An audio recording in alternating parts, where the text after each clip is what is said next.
Welcome to A Healthier, Happier You, the people working to make it happen. I'm Evan J. Cholfin from Luxhammer, where we help the brands that help you live healthier. Today, I'm joined by Sheila Partrat, founder and CEO of Protelicious, who's revolutionizing how we think about functional foods. Sheila's not just a business leader, she's a TEDx speaker, published author, and wellness advocate who's created groundbreaking products like Parad'Ice. Sheila, welcome. Thank you so much, Evan. It's great to be here. Thank you. So what's the origin story behind Protelicious? I've always been passionate about the pathways between food and health. And that's where I did my undergrad in it. I studied, but when I got out of university, at this point, the industry was singularly boring. So I really didn't work in it, but it was always retained a deep passion in this. And several chapters later in my life, I was a publisher. I met my husband, had 3 wonderful children, moved from, at this point, we were living in France, to Hong Kong. And if anybody knows Hong Kong, it's a very driven, hardworking, hard playing, and very polluted environment. It's a great environment, but it rivals New York in terms of speed. And also there's a lot of pollution. So in the years in Hong Kong, there were some health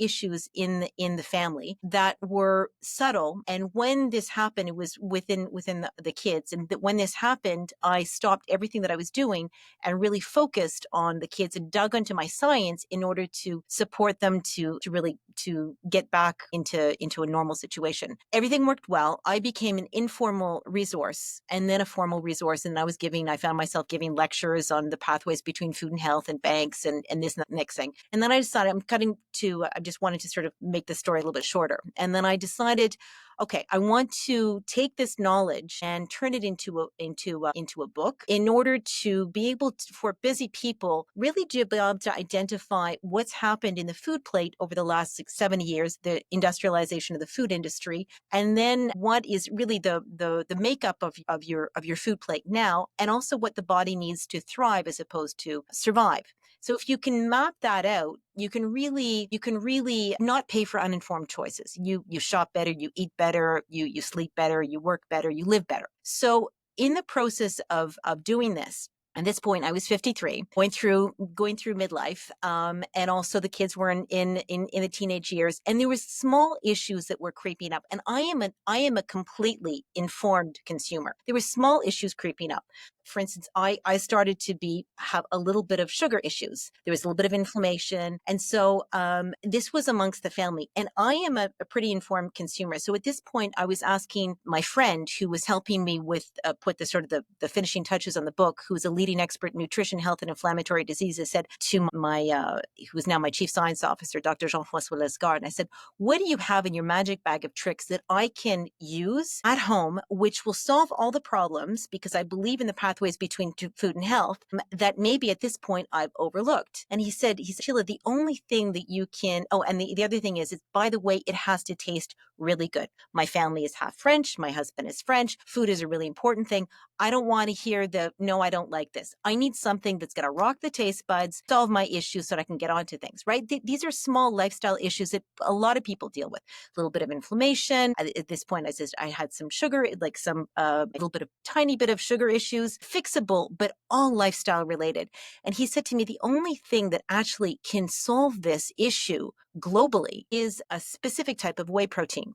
And I said, "Jeff, but that's bones and muscle." He said, no, that's what everybody thinks. But if you get the right quality that is processed in the right way, cold filter processed, A, it's delicious, B, it's low in lactose, C, it's highly absorbable, and D, it optimizes all the systems in the body. But good luck, it's impossible to find. It's right at the apex. There's tons of it on the market. It's right on the apex of the triangle, but it's very hard to source. So if I'm one thing, I'm tenacious. I found a source. I brought it into the kitchen. I started to enjoy it at home, fed it to the friends and family. And the impact was incredible across all the different, and we're in the pre-COVID area, right? So this was the impact, inflammation, gut issues, hair, skin, and nails, skin, focus for the kids, like across all the different spectrums. And the best thing is nobody is complaining about this. Everybody's enjoying it on their own terms. So this was, at this point, I thought, okay, I need to take this, share this out of fitness. Fitness has got a lot of protein. I need to get this onto the front end of life, into people's plates,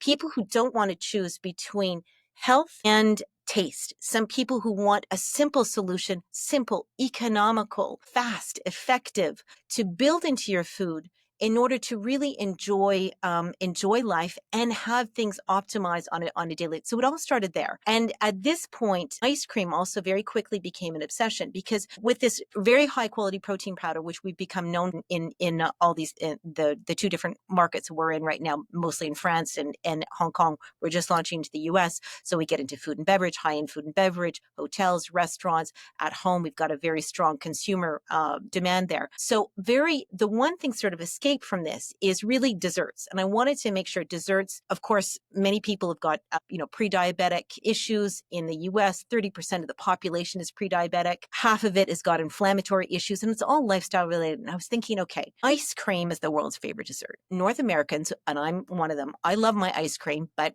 we consume about 20 pounds a year. But there must be a way with this quality protein to turn it on its head and make a dessert which is actually good for you. Make an ice cream that's beyond defensive, not just less bad, but actually good for you. Actually one that brings down your sugar cravings, one that calms those glucose spikes, one that supports bones and muscles. So that was really the second leg of it. So we had our baseline of protein powder, which we sell in the markets, and it's a food and beverage and also to consumers. But the ice cream, it's taken us really 3 years of R&D, serious R&D, to be able to create one which is actually gourmet and good for you. And we've just cracked the nut, and it's incredible. And we're so excited. Southern California is getting it first. It's only available in the US. That's really exciting. So, what makes Southern California the prime target to start? So I'm speaking to you now from the home of we have an early backer, fantastic accelerator, Expert Dojo. We have an investor base, which is in Europe and North America. But our accelerator is in Southern California. So really wanted to build around here. And also California is very health and wellness driven. You can eat ice cream all year long. So all of the circumstances combined that Southern California was really the area that we wanted to launch first. That's great. So, where are you focusing most of your energy in the business right now? So in this launch here, we are bringing to market our flagship in this launch. Really, Santa Monica is the base, right? You're down the street. We're here. So in Southern California, this is our launch pad. So we're focusing on the 3 product lines. So we have our ice cream, Parad'Ice by Protelicious, which it's just arrived here about a week ago. And then we also have our gourmet whey protein. And the other thing that we've made in association with this is a line of smoothies with the whey protein that we've been selling in Hong Kong that have been doing extremely well there, which are very unique. And they're unique in terms of sweet and savory. So all protein, 0 added sugar, incredible quality ingredients, ones that you can enjoy today, and they have benefits on a day today. And if you enjoy it every day, the benefits unfold into immunity, antioxidant, anti-inflammatory, detoxifying. So in terms of a route to market, literally local businesses, with local retail, local F&B, and local B2B businesses, and also some of the markets, so we can actually get out there for people to really try the products. Our products are experiential. When you try them, we've had a ridiculously high retention rate, and that's not because our marketing has been great. We spent an awful lot of time in research and development and on the product side, and much less on the marketing side. But because A, they taste incredibly good, and B, they make a huge difference to the quality of life. So, what do you think is going to be your biggest challenge with launch in the US? So I'd say for the ice cream, logistics are tough because you have a frozen product, but we've worked our way around that by making sure that we've got local logistics hubs. And the other thing, which is actually quite interesting with this, is because it's a high protein ice cream, it's almost proof. Purchase it on the market, and you can take a half an hour to get it home, and it's actually at that time when you can enjoy it. So it takes some time to get up to the melting temperature. So the logistics of an ice cream are offset by the natural qualities of a higher protein ice cream, which make it take it longer to get up to that melting point. And when you do, it's like a creamy deep custard. That one sort of offsets the next. And the next thing is more just in terms of visibility. But we haven't had a lot of, we're just starting now, but we haven't had a lot of resistance in terms of when you're talking to different people who can be influencers and who can really carry the message. We haven't had a lot of pushback. Oh, an ice cream that's good for me. I'm not too sure that's for me. A lot of people are great. Bring it on.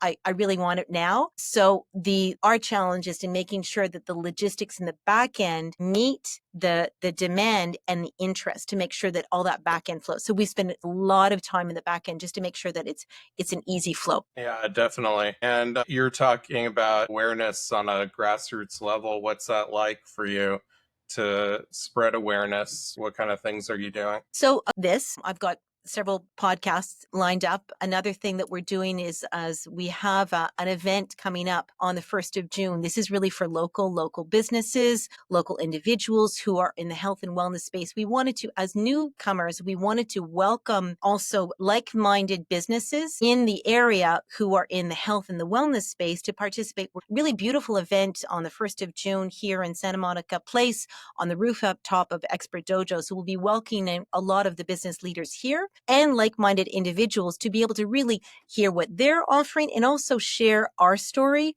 how science and gourmet, health and gourmet can live together, taste the ice cream, taste the products. So we're doing some grassroots things like that, obviously working with some influencers as well to be able to get the message out. The best thing is word of mouth. When people can actually try the products, it makes a difference. So our challenge over time is really for people to be able to try the products. They speak for themselves. When people can try them, it's pretty well immediate.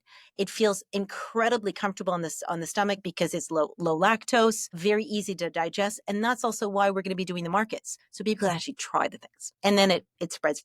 That's exciting. So, what are your main growth targets for this year? Well, the growth targets are going to be local. We're going to be doing cluster by cluster. We're broken down to the U.S. into about 6 different clusters that we want to focus on. So the first 2 in the U.S. are Southern California and Northern around Silicon Valley. So those are our 2 clusters that we're focused on right now, and those are on direct to consumer, B2B, and local retail. We do have national retail distribution that we're distributed by KHA, but we're leveraging them on a local basis just to make sure that when we actually get into the stores, we have real fans who are looking for the product and making sure that we create that momentum before it actually gets on shelf. So we're breaking those growth targets are here and then Northern California. The US for us is local first before it's regional and it's national. What's your plan to go regional once you really nail that local market? 2 things. We have obviously retail. We've been approached by some of the larger retailers in the better for you space that's regional. So we're in conversations with that. But we want to make sure that before we get there, that we actually have fans that are looking for the product.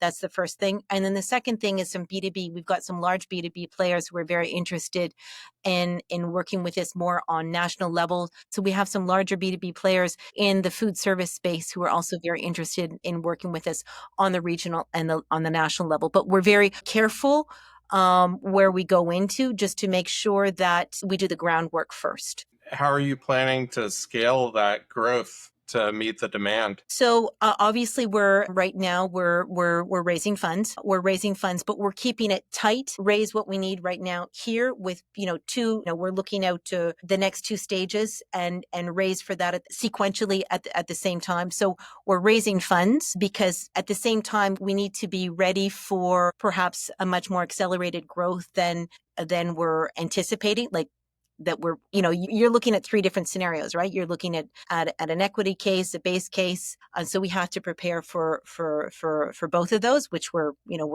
doing right now. So that's one on the financial side. And on the business side, a lot of that growth will be coming from obviously the larger retail, the larger B2B, and also the visibility from the influencers that we're starting to have conversations with now.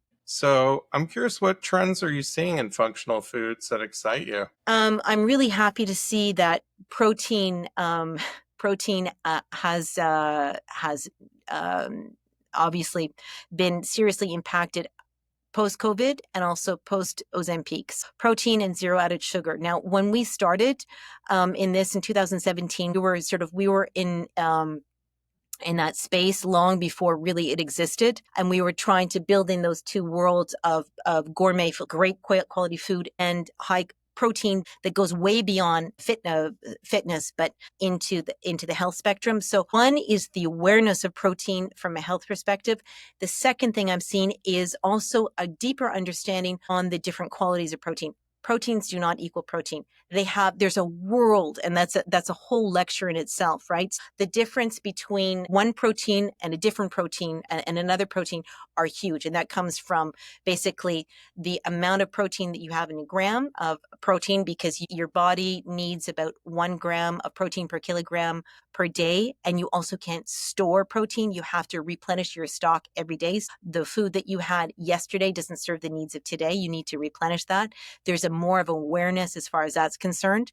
There's also more of an awareness of the different amino acids in there and how they impact. And one thing I'm starting to see, which is really good, is the fact there's a bit more of a sensitivity to what happens when you cook. Because if you look at protein, it's basically, you'd say, like a string of 20 pearls. So you've got in there essential and non-essential amino acids, and they are impacted differently by heat and by cooking. And so there's more of an awareness over the last few years on the importance of protein, that protein goes beyond bones and muscles if you get your source correct, and the difference really between plant and animal, without any judgment in there, the difference between plant and animal when it comes to the body.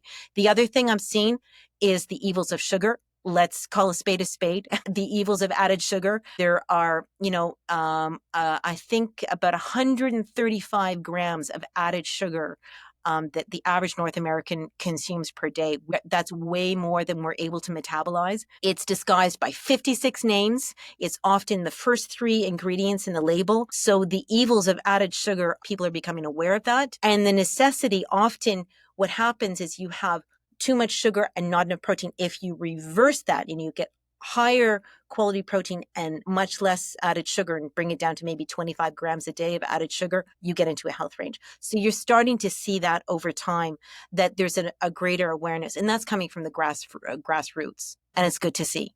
If we have this conversation again in 12 months, which I hope we do, what would make you feel it's been a successful year? It's a great question. I would qualify that by having X number of consumers that are enjoying our products on a daily basis, because better with self, basically the ice cream is the carrot and the cure. You enjoy you enjoy the ice cream, you reduce your cravings, you keep satisfied longer, you reduce your cravings for other things. You are no longer a slave to your cravings, which often happens, right? I've been there. I know that. And the same thing for the protein powder, and the same thing for the smoothies. So we're not looking for everybody, but those people who really want to simplify their choices and enjoy on a daily basis what is going to support them best without overthinking the equation. Those are the numbers, and those are the people that we want to serve and improve their life with. So that would come by loyal daily customers, regular customers, probably starting here in Southern California, that you get to through different ways, whether that's direct to consumer, whether that's through B2B, or whether that's through the retail. So those metrics are really more on regular consumption, because regular consumption means an impact in health, better with self, better with others. Well, I'll be excited to see that growth. That's it for today's episode of A Healthier, Happier You, the people working to make it happen. A huge thank you to Sheila for sharing her insights and the amazing work that Protelicious is doing to help people Thank you live so healthier, happier lives. Yeah, thank Thank you you. so much, Evan. Really appreciate it. And for anybody who is in the Santa Monica area, who's in this space, either be it a consumer or be it a business, and spaces are limited because we have sort of a beautiful rooftop, but it's not that huge. But if you want to showcase what you're doing, we'd be really, really happy to welcome you. Absolutely. Well, thank you for listening. Until next time, stay healthy, stay happy, and keep making a difference. Thank you so much. Thank you for your hospitality and allowing us to share the story. And it's a great initiative that you have. My pleasure. Bye.